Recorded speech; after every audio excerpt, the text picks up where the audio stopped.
ನಿನ್ನ ಹೆಸರೇನಮ್ಮ? ಮಹೇಕ್. ಮಹೇಕ್. ನಾ ಕೆಲವೊಂದಿಷ್ಟು ಯಾರು ವಿಜ್ಞಾನಿಗಳು ಏನು ಕಂಡು ಹಿಡಿದ್ರು ಅಂತ ಹೇಳ್ತೀನಿ, ನೀವು ವಿಜ್ಞಾನಿಗಳ ಹೆಸರನ್ನು ಹೇಳ್ಬೇಕಾ? ಬಲ್ಬ್ ಕಂಡು ಹಿಡಿದವರು ಥಾಮಸ್ ಅಲ್ವಾ ಎಡಿಸನ್. ಗ್ರಾಮ್ಫೋನ್ ಕಂಡು ಹಿಡಿದವರು ಥಾಮಸ್ ಅಲ್ವಾ ಎಡಿಸನ್. ವಿಮಾನ ಕಂಡು ಹಿಡಿದವರು ರೈಟ್ ಸೋದರು. Radio Marconi. Radium madam Curie. Penicillin penicillium Alexander Fleming. ಗಣಕಯಂತ್ರ ಚಾರ್ಲ್ಸ್ ಬ್ಯಾಬೇಜ್. ದೂರದರ್ಶನ ಅಂದರೆ ಟಿ ವಿ ಇದು ಜಾನ್ ಬಯರ್ಡ್.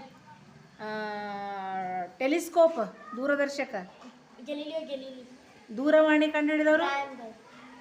ಮತ್ತು ಭಾರತದ ಕ್ಷಿಪಣಿಗಳ ಜನಕಂದು ಯಾರನ್ನು ಕರೀತಾರ? APJ ಅಬ್ದುಲ್ ಕಲಾಂ.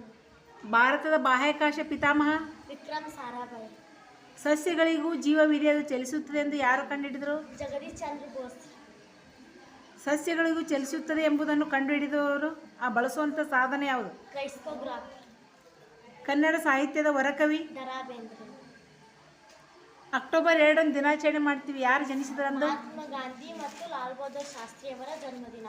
ಹಾಂ, ನಾವು ಜನವರಿ 12 ಯಾವ ದಿನಾಚರಣೆ? ಸ್ವಾಮಿ ವಿವೇಕಾನಂದವರ ಜನ್ಮದಿನ. ಜನವರಿ 24 ಜನವರಿ 24 ಮಹಿಳಾ ದಿನ, ಇಂದಿರಾ ಗಾಂಧಿ ಪ್ರಧಾನಿಯಾದ ದಿನ.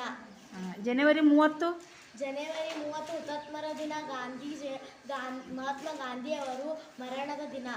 ಫೆಬ್ರವರಿ 28 ವಿಜ್ಞಾನ ದಿನ, ಸರ್ CV ರಾಮನ್ ಅವರ ಜನ್ಮದಿನ. ಮಾರ್ಚ್ 8 ಅಂತಾರಾಷ್ಟ್ರೀಯ ಮಹಿಳಾ ದಿನ. ಸೆಪ್ಟೆಂಬರ್ 5 ಶಿಕ್ಷಕರ ದಿನಾಚರಣೆ, ಸರ್ವಪಲ್ಲಿ ರಾಧಾಕೃಷ್ಣ ಅವರ ಜನ್ಮದಿನ.